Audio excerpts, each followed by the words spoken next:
Quand arrive l'été, le charmant village de Truchtersheim s'agite de partout et pour cause, c'est le retour du théâtre de Truche qui chaque année fait salle comble. Au programme cette saison, l'adaptation de la Cruche cassée. Je vous propose une journée de découverte du Kochersberg. Cette région près de Strasbourg nous a réservé de belles surprises et on démarre tout de suite avec les dernières répétitions de cette Cruche cassée. Ça se passe où? Eh bien ça se passe dans une ferme.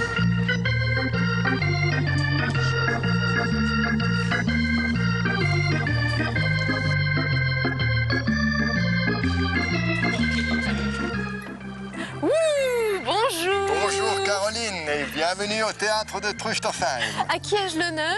François Robert, président du théâtre de Truche. Et ce soir vous êtes? Et ce soir, on est tous ensemble en train de répéter, donc la pression qui monte. Quel rôle vous jouez, François? Alors moi je joue le rôle du conseiller général. Ça rigole pas. Non. Ça y est, la pression monte, ouais? Comme d'habitude, à ce moment-là c'est terrifiant. Allez, on va prendre la température à J-4. Alors la particularité de ce théâtre de Truchtersheim, c'est d'être dans une ferme. Oui. On en a d'autres des particularités. Oui, ça fait 10 ans qu'on est dans une ferme. Avant, on était dans une salle polyvalente. Et là, depuis 99, c'était le premier spectacle qu'on a fait ici. Qu'est-ce que ça rajoute? Ça rajoute de la convivialité, en fait. C'est-à-dire, et puis bon, comme tous, on est plus ou moins originaire des fermes. On est originaire des patelins. On est chez nous. C'est quoi les autres particularités de ce théâtre de Truchtersheim? Alors, une particularité, c'est qu'on joue dans les deux langues. Donc alternativement, on joue en français et en alsacien. Ce qui fait que c'est lourd pour les comédiens. En général, on préfère l'alsacien parce que c'est notre bébé, c'est nous qui l'avons fait. Et donc, à ma connaissance, on est les seuls à le faire intégralement dans les deux langues. Donc, la même pièce, la même mise en scène, les mêmes comédiens dans les deux langues. Bonjour Tobias, je vous sers la pince. Metteur en scène du théâtre. Metteur en scène professionnel. Oui. Racontez-nous un peu l'histoire, Tobias. L'histoire elle est très simple, il y a une cruche qui est cassée et puis voilà, il y a une dame à qui on a cassé la cruche et puis elle veut savoir qui lui a cassé la cruche parce que, bon, c'est pas tout. La dame, elle s'appelle Marthe. Elle a une fille qui s'appelle Ève. Oh, Ève. Ève, c'est comme Adam, c'est aussi l'Ève de la Bible, évidemment. Et il se trouve que ce juge, c'est un bon vivant, et la petite Ève, elle est très mignonne. Et on se dit assez rapidement que ce juge-là, il a essayé de lutiner la petite Ève, et que sur ces entrefaites, peut-être qu'éventuellement, le spectateur peut se dire ça, que la cruche à ce moment-là, c'est cassé. Il se trouve que le juge doit juger l'affaire le lendemain matin, au moment où Dame Marthe apporte la cruche cassée devant le tribunal. On rit beaucoup. J'espère, oui, ça devrait être très drôle. Dans la perruque, je l'avais accroché à une chaise en allant au lit. Pendant la nuit, je cogne contre la chaise, la perruque tombe. et la chatte l'a prise dans sa gueule, et l'a traînée sous le lit et a fait ses petits dedans. C'est ça le bête. Ça coupe et ça fait des petits n'importe où. Et les acteurs, alors, ils sont professionnels? Ah non, aucun.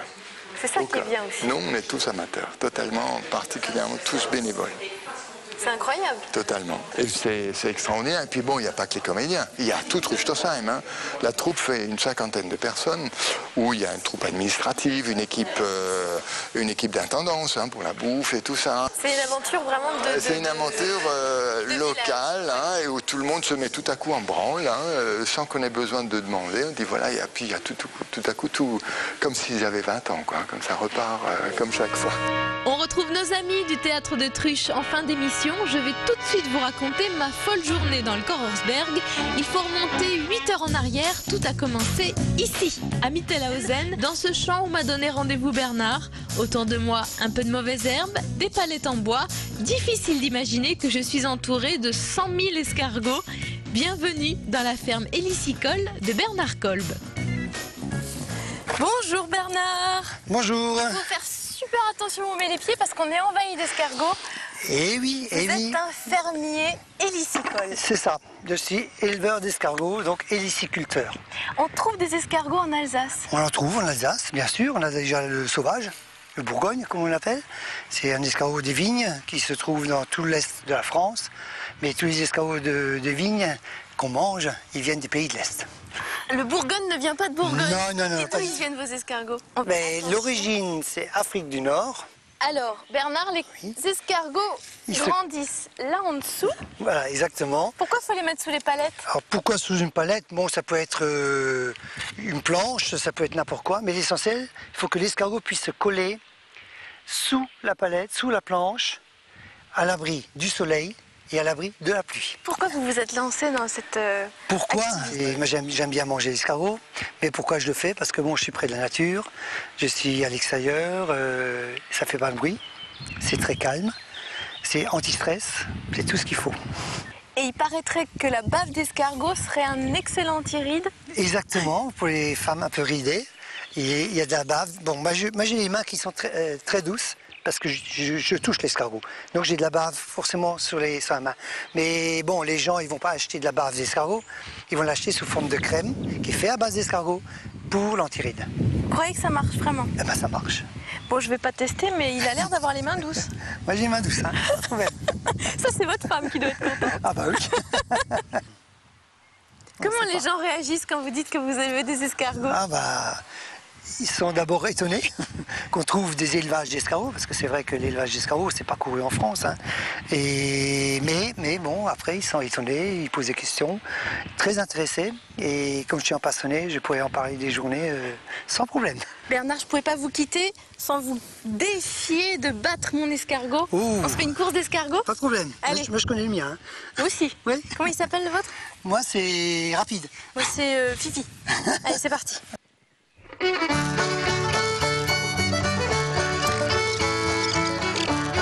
Oui, là, je crois que les Jeux Olympiques, c'est pas pour tout de suite. Bernard est un homme heureux puisqu'il prend sa retraite d'ici un mois, mais pas d'inquiétude. Ses amis escargots restent en Alsace et déménagent à Birkenwald, tout près de Saverne, où Rémi, le cuisinier de Bernard, va prendre le relais. Qu'est-ce que vous préférez faire avec les escargots comme produit fini? Le produit fini, la coquille. La coquille, c'est traditionnel, c'est avec typique. Un bon beurre à l'ail. Avec un bon beurre à l'ail et le bouillon dans lequel est cuit l'escargot. C'est important, parce qu'il ne faut pas qu'il y a que le beurre qui donne le goût. Il faut que l'escargot ait un goût. Si l'escargot n'a pas de goût, c'est comme si vous faisiez une viande qui est pas bonne avec une très bonne sauce. C'est pareil. Donc moi, il faut que tout soit bon. Sinon, c'est pas peine. Vous connaissez la ferme de Marie-Hélène? Oui, je connais. Itzenheim. Bien sûr, bien sûr. Je fournis les escargots là-bas. Eh bien, ça tombe bien, parce que j'ai rendez-vous avec Philippe et sa femme Carola pour la recette de la semaine. Et devinez quoi? C'est à base d'escargots. Merci Bernard. Mais de À rien, bientôt. avec plaisir.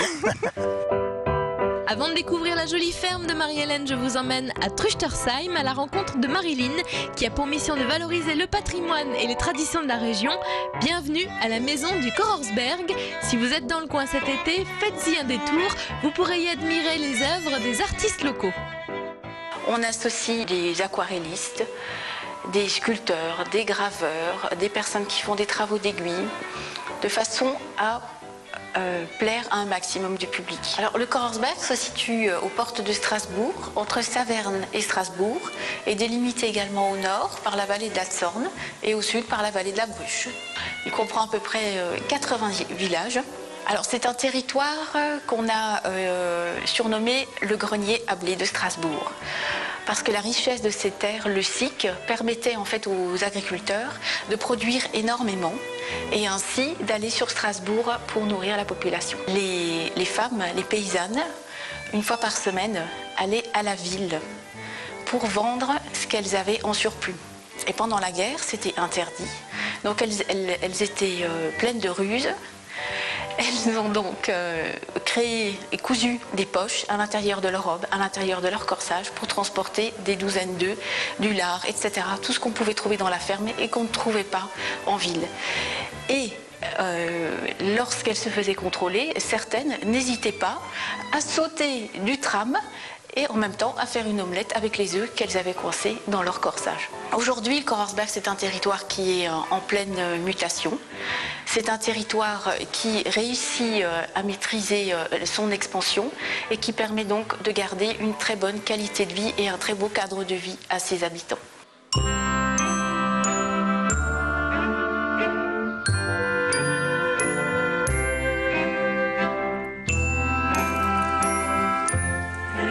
Bonjour. Bonjour Philippe. Même pas peur. Je vous ai pas fait peur. Non. Je suis ravie de découvrir cet endroit, cette ferme de Marie-Hélène. Oui, c'était une ferme. Et qu'est-ce que vous en avez fait aujourd'hui? Ah ben aujourd'hui, c'est un petit hôtel, c'est un petit restaurant. Passer un petit moment de bonheur. Ah, des grands moments, des grands moments de grand bonheur. Quand vous êtes arrivé ici pour la première fois, parce que vous n'êtes pas alsacien, on le dit? On peut le dire, je ne suis pas alsacien. Et vous êtes? Je suis lorrain. Oh, c'est pas grave. Ma personne est parfaite. Quand vous êtes arrivé ici, qu'est-ce que vous vous êtes dit la première fois? Waouh. Ouais, je me suis dit, bon, c'est bon, je sais où poser mes valises. Alors j'ai fait la connaissance de Bernard Kolb, Monsieur Escargot. Monsieur Escargot. Que vous avez eu le bonheur de rencontrer aussi parce que Également. vous vouliez absolument travailler avec des produits du terroir. Du produit du terroir, que du produit du terroir. Et donc, oui, Bernard Kolb qui nous fournit ces petits escargots. J'ai déjà l'eau à la bouche. Qu'est-ce qu'on va cuisiner alors avec ces petits escargots? On va les faire non pas avec du beurre, mais avec de la moelle, d'os à moelle. Donc on va prendre des os de bœuf avec la moelle. Et tout le principe, ça sera de prendre l'os pour s'en servir comme coquille et la moelle pour remplacer le beurre traditionnel. Vous m'en voulez pas, j'ai pas tout compris, mais je suis sûre que vous allez nous expliquer comment ça marche. On va essayer. On commence par quoi? On va commencer par cuire les os. Combien de temps? 15 minutes. Et pendant ce temps-là, on va faire nos échalotes, un petit peu d'ail, de l'escargot, du bouillon, du vin blanc. On va laisser réduire ça. Une fois que l'os sera cuit, on prendra la moelle. On va la couper grossièrement, on va l'incorporer et on n'aura plus qu'à dresser et à manger. Les salades viennent d'où aussi? Elles sont belles. Alors les salades, c'est Schnersheim, c'est la ferme Fierling à Schnersheim qui nous fournissent donc les salades entre autres, mais également les échalotes. Ça, c'est l'échalote d'Alsace, c'est pas... On trouve de tout dans le Korosberg? Presque. On a un peu des problèmes avec les poissons, les fruits exotiques, mais sinon ça va. On trouve de tout.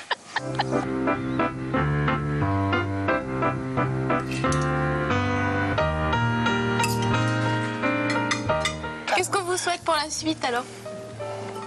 Plein de petits escargots encore. Non, plein de clients. Qu'on puisse avoir des clients contents, qui viennent et qui reviennent. Et les gens se marient chez vous, donc c'est déjà des gens heureux.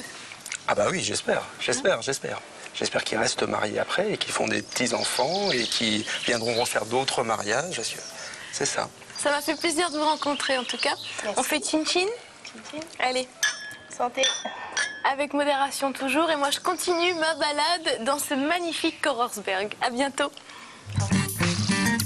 Quand on prend le temps de flâner parmi les collines, on peut tomber parfois sur de vraies surprises, comme ce centre de primatologie, installé depuis 30 ans près de Niederhausbergen.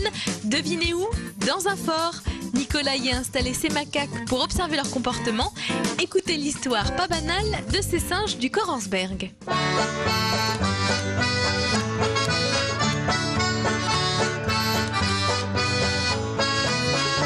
Lorsque j'ai lâché mes premiers singes, les fameux macaques de Tonkian qui sont derrière moi en 1978, c'était en août 78, au bout de quelques jours, j'étais accueilli par un jeune singe qui cavalait dans un parc avec une grenade à manche allemande de 14-18. C'est authentique.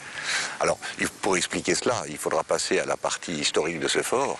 C'est que ce fort, malheureusement, sur les 11 à l'ouest du Rhin qui entourent Strasbourg, le seul qui est endommagé, c'est celui-ci, parce qu'il a accidentellement explosé en 1953. C'était un dépôt de munitions, et 50% des bâtiments ont disparu. Donc, en réalité, je me suis adapté un peu à la géographie du site. J'ai construit des parcs avec les clôtures électriques, et chaque fois, j'avais donc à disposition un local que je pouvais transformer en animalerie. L'éthologie ici est une éthologie essentiellement descriptive qui consiste à étudier aussi bien les relations sociales entre les individus, l'agression, la réconciliation, les aspects affiliatifs, que par exemple l'intelligence entre guillemets animale, ce qu'on appelle les processus cognitifs, ce que sont capables de faire ces animaux. Il y en a qui sont particulièrement brillants et particulièrement doués, en particulier les Cebus apella, les capucins que nous avons ici, qui sont tout à fait capables de résoudre des problèmes complexes, d'utiliser des outils. Ils savent même mentir. On a eu comme ça un chercheur qui a réussi à faire mentir les singes. On est une petite équipe modeste, hein, on est 16 personnes. Et par contre, le site est utilisé par ce que j'appelle des éléments extérieurs, qui sont des étudiants en Master 1, Master 2, Doctorat, qui viennent observer les animaux dans le cadre de leurs études. Plutôt un insolite cette découverte. Il faut savoir que ce centre est l'un des 2 principaux sites de recherche de primatologie en France.